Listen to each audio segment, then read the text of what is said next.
Ladies and gentlemen, this is a Patriots Talk podcast, okay? Phil Perry and I, we get together, we cover the Patriots, we've been doing it for a while, and we talk Patriots. So conference championships and Patrick Mahomes and Aaron Rodgers and coaching changes and GMs, we don't need it right now. Let's get into the Patriots. Skull Crusher said that the ring light is in my glasses again, so we're going to shed them. We're going to talk Patriots wideouts, okay? Phil, scarily enough, the Patriots are on the books right now to be ninth highest in positional spending at the wideout position relative to the salary cap. They're at about $26 million. $15 million of that is going to Nelson Agholor. What did you get from wide receivers last year, Phil? Your turn comes in a second. Let me just set it all up. I'm ready. 193 of the team's 364 completions went to wide receivers. 2,396 of the nearly 4,000 yards, 12 touchdowns. They also got 3 for 3 passing from Kendrick Bourne and Jakobi Meyers. That was for 70 yards and a touchdown, and 17 total carries for 150 yards, 12, 128 from Kendrick Bourne. Here's where we are. Again, better, still not good. I don't think that as besmirching the group as a whole, but we both agreed that they need to improve that spot to make their offense more potent. 100%. I think it should be their priority this offseason, Tom, even with all of the issues that they had on the defensive side of the ball late in the year. Can I ask you a question, though? Because you've done some tremendous research on this. And there's a story on NBC Sports Boston.com by Tom about the receiver situation. Go check it out if you haven't already. Tom, that $26 million number that you referenced, does that even include Jakobi Meyers? Because that guy's not on the books right now. He's a restricted free agent, and it should be relatively easy for them to bring him back. But it is what it is. He's not even on the roster at the moment. That has to be a projection because it's 15 for Nelson Agholor, another 6 plus for Kendrick Bourne, I believe. But those have to be projections for Jakobi Meyers and Gunnar Olszewski, both of whom are wide receivers, both of whom would be, if you gave them the minimum tender, which is just the opportunity to match is 2.4 each. So that was your $5 million, you'd be at 26. So good question, but let's get a little deeper on Agholor, because that to me is the spot that's taking up most of the cap space. And that's the guy you have to make a decision on. He had 37 catches for 473 yards and 3 touchdowns. We all agreed Phil was driving the bus. This is spending too much on a player who is kind of a feast or famine downfield receiver. And that's understandable. You know, the Raiders the year before, he had gone 48 catches for 896 with 8 touchdowns. That was one of his best seasons ever. He's an X receiver, a true X. He's giving you production like Philip Dorsett, though. And to me, that $15 million cap hit, the $9 million salary, makes it a huge anchor on this team to drag forward for the production they got. Here's what I would worry about if I'm the Patriots with Nelson Agholor, and why, if it were me, I'd be willing to release him to open up the 4.5 or whatever it is in terms of cap space that you'd free up. There should have been a lot of opportunities for him last year, Tom. There really should have, because the way defenses played this Patriots offense was blitz the you-know-what out of Mac Jones, which usually meant man-to-man coverage, one-on-ones on the outside. They also love to add people into the box to stop the run, because we know the Patriots are a run-first team. Okay, well, when you do that, you're sacrificing bodies and coverage to defend the run. That means no help on Nelson Agholor. Nelson Agholor should have had all sorts of room to run around out there and just beat the guy lined up across from him, and he still ends up with 37 catches. So it might be better for him next year with a little bit more time in the system if you're willing to just keep him on and pay him what you've committed to him, Tom. But I'm not sure it will be. And that's where I would be worried, and I'd be looking for an upgrade there. And that's the hard thing is he's carrying a big cap hit, but you're in for a dime, in for a dollar in some ways with that. You know, you're only going to save $5 million against the cap. You're still going to be hauling $10 million of dead cap money with him. But $5 million is $5 million to save cash-wise. Staying away from that, can he be better by osmosis? I talk a lot about the geometry of the Patriots offense. People get hung up on a downfield receiver, a one, get out of one, get out of one. I think the geometry of it is more important, where you have to have a guy outside between the hash and the sidelines who's a threat. You have to have a guy in the seam. That's Hunter Henry, had been Rob Gronkowski. You have to have a guy who can run into the flat short which would have been Edelman, which right now is a little bit of Myers, and who can work underneath. That's your third down back, your James White. And then you have your Bourne. You know what I'm saying? You get me. Mm-hmm. The absence of a true third down back, no discredit to the contributions from Brandon Bolden, but the way that he runs routes is so far different from Shane Vereen or James White or Kevin Falk. In the absence of a true slot, bring those in. Could Agholor play better because the geometry changes? I don't know. I don't think so. I don't think it changes all that much of the geometry. Right now, the geometry of opposing defenses against the Patriots is crash the line of scrimmage. Take away those short routes. Take away the run game. We'll worry about the deep stuff if they prove to us that we have to worry about it. And that was the issue with Nelson Agholor. They've told us many times over the years. I think it was an Ernie Adams saying that Tom Brady used to feed back to us, which was you have to make them defend every blade of grass. And so I understand your point about you don't need the true number one, but you do need a threat out there, a wide threat, a deep threat to force them to defend every blade of grass, to maybe force them to drop a safety back instead of adding them into your rush defense like an extra linebacker. Then your running game would really open up. We know that's what they want to be. Then your short to intermediate passing game would really open up, but they weren't threatened by Nelson Agholor. So I think he's the piece that you swap out. You're talking about, maybe adding a better third down back, a better slot receiver. I think that could help, but I don't know if it helps Nelson Agholor. I still think you need to add that guy that makes defenses say to themselves, ooh, we better get a body over the top here because he'll burn us. And we know how costly that position is, especially when you get into, and Agholor's not as small as I thought he was. He just kind of plays small because he doesn't high point the ball. He's not a Mawson guy. He's an outrunning guy. But that outside guy who's 6'1", 6'2", 225, there's this kid out of Arizona State, N'Keal Harry. He might be a perfect fit. Never mind. We'll get to N'Keal in a second. Brian Timms, potential. Like Brian Timms would be great. But the Patriots are up against it in terms of, okay, we got $9 million committed. It's a $15 million cap hit if he stays. It's nuts for Nelson Agholor. And that's kind of ties their hands. Do you blame the Patriots, Phil, for making the run that they did at Nelson Agholor? Do you get why they did? We can say, hey, it didn't work out. But do you say, you guys are stupid? Or do you say, I get it? No, I understand it, because if he was what he was for the Raiders last year, Tom, then that's the piece. He is that he's not the quote unquote number one. He's not Devontae Adams. He's not Tyreek Hill, but he's a threat, right? He averaged 18 yards per catch for the Raiders last year. And that's not thought to be with Derek Carr back there, thought to be a down the field passing team. So if he could do for you what he did for them, that's what you need.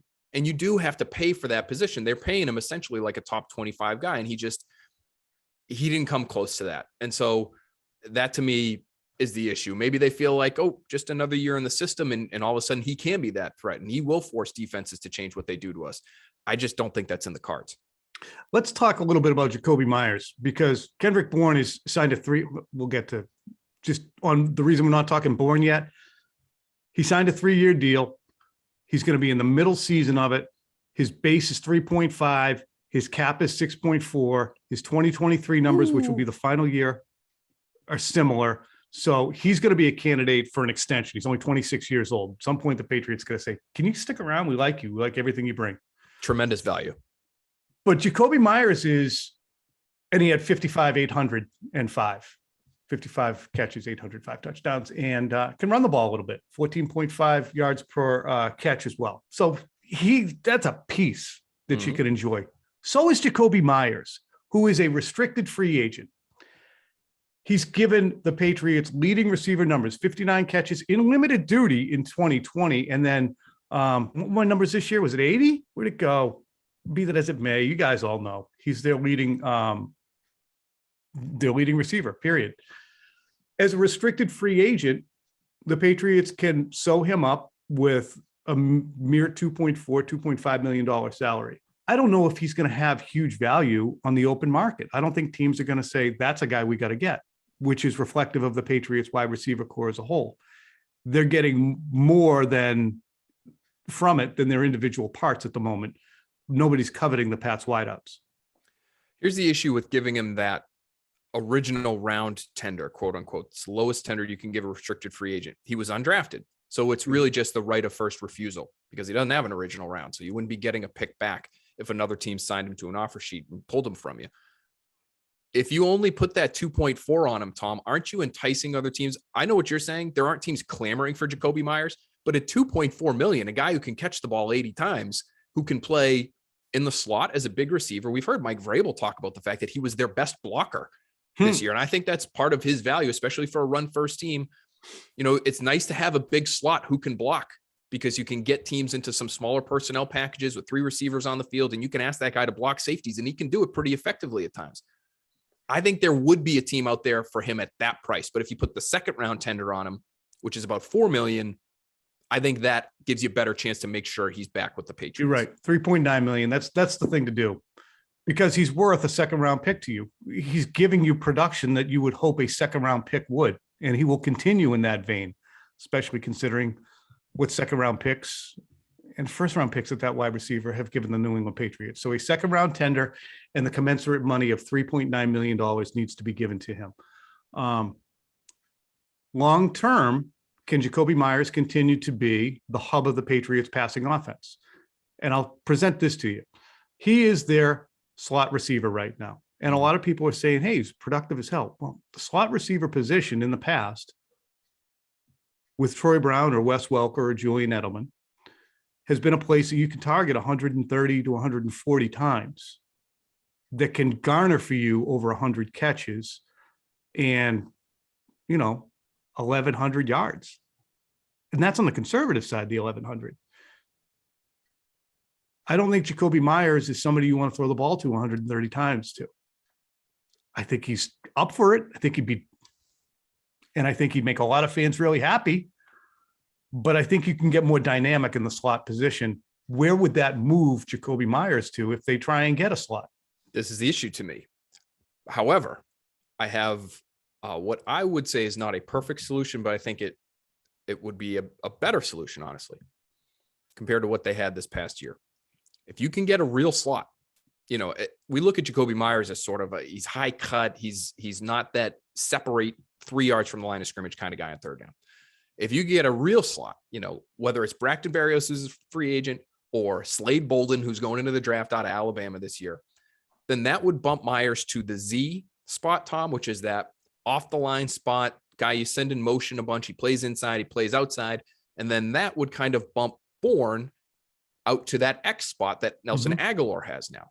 Now, the question to me there would be not about Meyers, because I think he could play the Z and be just fine. Can Bourne be a real X? Is he fast enough? Does he have enough juice? Does he have enough respect from opposing defenses to be that guy? I would like him better out there than Agholor, but I don't know if he's enough on the outside. That would be the only issue to me, but I like that group better than the one they had last season. I would like him out. I think he could perform out there, but he's such a good run after the catch guy. I like him in the interior of the field too, as a bailout. And there's really good kismet with him and Mac Jones, so that I would not like to see his targets decline because it's a less high percentage pass when you're throwing outside as much. So, but it's a good conversation. It's positionless basketball, positionless receiver core. Well, and I was just going to say, Meyers and Bourne can play just about any spot. If you had to, you wouldn't want Meyers out there playing the X 100% of the time.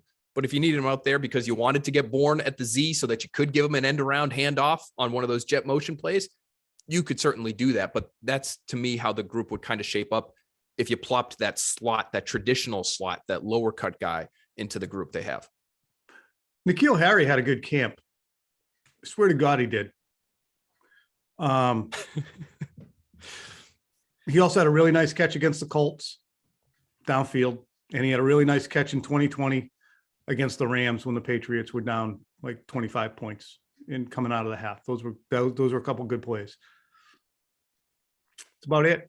I can think of about a dozen plays that I didn't like from young N'Keal, including the fumble punt and the consecutive drops against the Bills that harpooned their chances in that game. That being the case, you got to say goodbye, right, Phil? But he's got a cap hit of 3.2, and there's going to be $2 million in dead money the team's going to carry with him.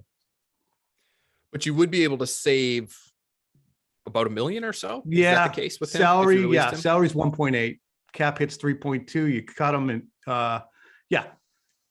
It just, to me, Tom, this is one of those moves where it's not going to open up a ton of space for you, but cap wise, unless you want to start cutting guys that played real roles for you last year, and they might be at that point, you don't have a ton of money to play with. You can move things around. You can push money into the future on some of the guys you just signed last year. You can extend guys. You could extend Nelson Agholor and save just as much by extending him as you would by cutting him. Maybe they decide to do all that. But even if you do all of those little maneuvers, you're still not opening up like significant chunks of cap space to sign, whether it's JC Jackson or a receiver in the free agent market. So I wonder if he's one of those small moves. Hey, can we get $1 million here, $1 million there? If we can do that by releasing somebody like Harry, that's something that I think they would seriously consider. Christian Wilkerson, just to do a drive-by on the guy who came in, had 4 catches for 42 yards and 2 touchdowns against the Jacksonville Jaguars. Certainly worth keeping around. He had a good camp except for the catching of the football. There's upside. There's reason to keep him around. Can he play slot? I don't think so. I think he's probably more of your straight line down the field, outside the numbers type. Now, never say never. You know, maybe they'll work with him all off season, and he's quicker than we think. He's a really good athlete, Tom, in terms of height, weight, and speed.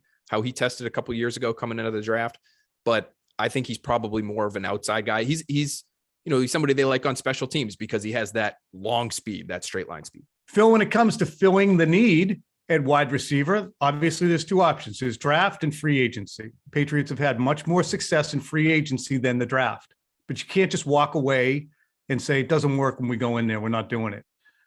If the Patriots were to go in the draft, would you take one of those damaged good wideouts as a project? For instance, John Michie from Alabama and others that I think you have on the tip of your tongue. Yeah, Jameson Williams is the other one. He might be the best receiver in the draft period, but he just tore his ACL. I'm not sure I would, Tom, and it pains me to say that because I like both players and I think they'll be great values wherever they end up. I just think with Mac Jones right now, you want to surround him with as much talent as possible, as quickly as possible, so that you can help him make that leap, that year 1 to year 2 leap, so that you can, as an organization, find out what his ceiling is more quickly. Because if you're without arguably your best receiver, who's going to miss most of the year dealing with a torn ACL and the recovery from that, and now that player doesn't play until 2023, well, now you're into year 3 of Mac Jones, and maybe that receiver needs half a season just to get caught up with the system. Now you're thinking about year 4, and he hasn't even really hit on all cylinders with his best wideout yet. That to me is a timeline that you want to try to avoid. As much as I like both those players, I think they should try to grab somebody who could play right now. And you'd be setting yourself up for a little bit of draft failure at receiver again if you rolled the dice that way, and less of it, more of a sure thing. It's funny. I was looking at Cooper Kupp the other day, just trying to make my point about the Patriots and guys they could have drafted. And I was like, Cooper Kupp was a 3rd rounder. I'm sure they couldn't have taken him. They didn't have a 1st or 2nd round pick in 2017. They did, however, get Antonio Garcia and Derek Rivers. Coming up, it is 22 years of Bill Belichick. We take the measure of the man and kind of probe into the future for how long Bill might stick around. You stick around. All right, welcome back in, everybody. Bill Belichick, check this out. 22nd anniversary of his hiring on Thursday. He still has not lost 100 regular season games in 22 seasons. 22 years, has not averaged 5 losses a year. He's 254 and 99 in the regular season. How is he in the playoffs? 30 and 11. That's when the best teams are out there, and he's 30 and 11. And I can remember all 11 pretty quickly. Not even have to, including the most recent one, 47 to 17. Which leads to what I thought was kind of an outrageous claim on its face by Andy Hart on Early Edition Wednesday night. I've been labeled negative or reactionary, whatever. I happen to think this was the worst coaching job of Bill Belichick's career in New England. When you take the sum of everything this team did and look at the details, the minutia, and it's not about 10 wins, it's about everything that went into those wins. And I just saw more mistakes, than I've ever seen in all three phases. We had the not getting the right number of people on the field early in the year, delay of game type penalties late in the year for the offense. We know all the special teams issues that went into it. And I'd even get back to the way they started games, opening drives on offense and defense, opening drives of third quarter offense and defense. I didn't love the coaching this year.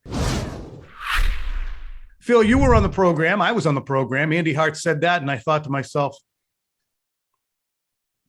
yeah, he might have a point.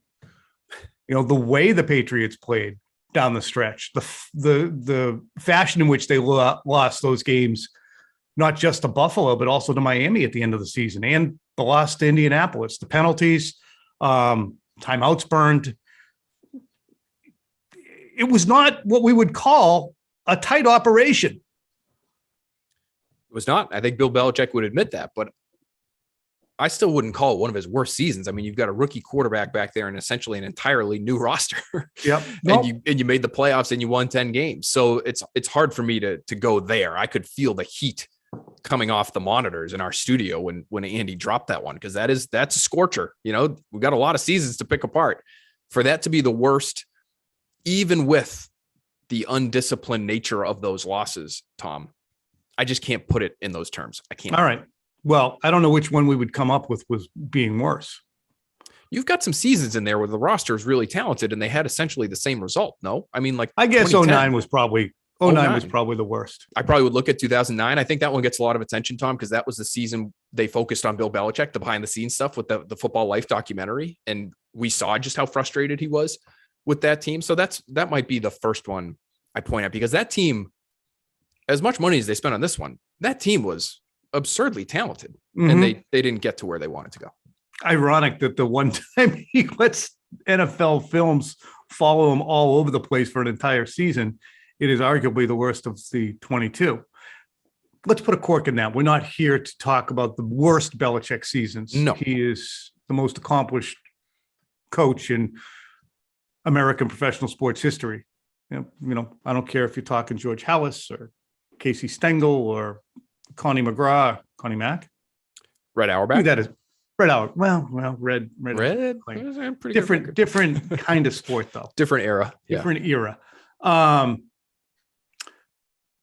I have a theory about how long Bill might stick around though, because we play this game every year, and it's based on the rebuild timeline. If you consider 2000, when Bill Belichick came in, that was the teardown year. 01 and 02 were the rebuild years. Forget about what happened in February 2002 when they won a Super Bowl. 01 and 02 were the rebuild years. The same way this year is now the first of the rebuild years. 2020 was the teardown. 2021 was the beginning of the rebuild. And 2022 will be year two of it. They could regress in 2022. Just a lot to do this offseason. But I think 2023 and 2024 are going to be peaking years for this group because of the quarterback and his knowledge, because of whether it's Damian Harris or Andre Stevenson. Matt Judon will probably still be around, right? Hunter Henry, all those guys should still be here. I don't think Bill's going to leave necessarily before the end of Mac Jones' rookie contract, if they're trending in the way they were 2 decades ago, and really at the beginning of the last decade. 2010 was the first year of the rebuild, believe it or not. I know they went 14-2, but that was a beginning of a rebuild. 2011, so friggin' good this team is that they went to a Super Bowl and almost won the thing. But that was a rebuilding team. You can ask our guy, Gerard Mayo. He acknowledged it. He said that team was not good. It had no business being in a Super Bowl, but they were that effective, that well coached, that quarterback. So, Phil, I think he might stick 23, 24, 25. I honestly, this is going to sound like a cop-out answer, Tom, but I think he's going to do it as long as he wants. Mm-hmm. and I don't know how Mac Jones fits into the puzzle. I think he's there somewhere. He is part of it, but it's hard for him, I would imagine, to be basing his plans on what a 24-year-old quarterback does as a professional. Because even though he's shown as much promise as he has, you can't be certain of who that player is. And now we're talking about maybe 23, 24, looking at it ahead, maybe those guys are here, maybe they're not. I don't know how much of the free agent class is still going to be left here, 3 years from now. So I think as long as he feels fulfilled, as long as he still has the passion for it, as long as he still enjoys coaching with his sons and they are still here, I think he's going to do it for a while. I just don't see him stepping away from it because it's hard for me. I don't know about him. I haven't talked to him about it. I've asked him about it before, but he hasn't really wanted to get into it, about what life would be like after football for him. How could he know? I mean, he's been doing it for as long as he has. It's part of who he is. So it's hard for me to peg an endpoint for him. I wonder if ownership and the Kraft family believes that Belichick gets to decide when he leaves.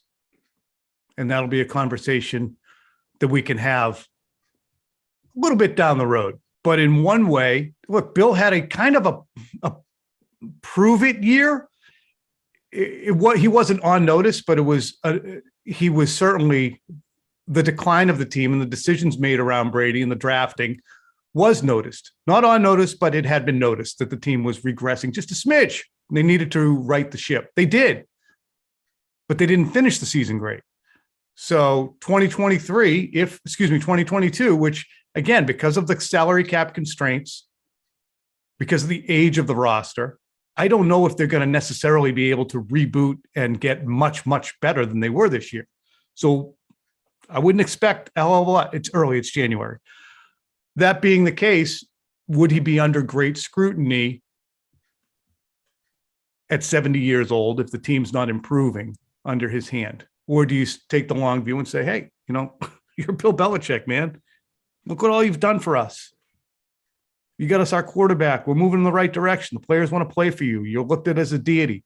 I'm moving on from you. Or do they say, look, Bill, we've had Gerard go someplace else, and Josh is going to go someplace else. And at some point, we have to plan for the future. That's going to be an interesting. It's got to be interesting. It's got to be going on a constant level, and we never friggin' talk about it, Phil. We never talk about it because we don't know necessarily, certainly from Bill's side. And it's sacrilege to speculate on whether or not Bill Belichick would be asked to yield his role as head coach, general manager of the New England Patriots. You know how that'll look. Can't do it. I don't think you can. And I don't know. I mean, you just mentioned two names, Gerard Mayo and Josh McDaniels. If they end up going somewhere else, I'm never, Tom, blown away by the candidates that are out there. Like, I don't know, maybe they're able to bring Brian Flores back at some point or something. There's maybe a couple. But can you see the Crafts moving on from Bill Belichick to hire, say, a Brandon Staley type? No. That feels like you're trying too hard there. And makes me believe that they would kind of let him choose his end. Who can you see him even being? Sean Payton. That was something that our guy Jeff Capitosto, our producer, says. But again, that's a guy who just stepped away from a team and when somebody's 59 and they step away from something, yeah, there's a recharge possibility. There's also a burnout possibility. Does he want to come up here from where he was the king of all New Orleans to a place where we'd treat the media and the fans treat people differently up here than they do in New Orleans? It's a different place. It's a harder place. Do you want to do that at 60 or 61, which Sean Payton would be? After you've made a boatload of money doing some TV for a network to be named? I doubt it. I highly doubt it. I think you have to have an edge to want to be able to want to coach and succeed Bill Belichick. You have to really want to coach. And to do it after that guy. Like, I think Sean Payton, there's a part of Sean Payton that would have too much respect for Bill Belichick to be the one to come after Bill Belichick and try to coach his team. Sean McDermott would be a good fit. I mean, he's got when I just talk about the cut of the jib, bring a guy in. Maybe he doesn't care that Bill Belichick has been here before and looks at it and says, I can work with this. Maybe I'm too naive in terms of how the Kraft family approaches their team. It obviously is something they would have to consider seriously, and to say that they would let Bill Belichick choose his end, that is probably strong, but it's just hard for me to envision, Tom, a scenario where they say, thanks, Bill, it's been great. We're going to move on to this other guy, because whoever that other guy is is just, unless it's Josh McDaniels, I guess, like it's going to be hard for that guy to fill in after. Well, time after time after time, we've seen Bill Belichick in his 22-year tenure, which will be talked about as long as the NFL goes. He has moved away from players when he thought that he needed to get somebody else in who was younger, cheaper, and could do the job in an approximate way and improve to give you the same ability that his predecessor gave. Everything's cyclical. It's the circle of life, Phil. And the circle just closed on this Patriots Talk podcast episode. Bye.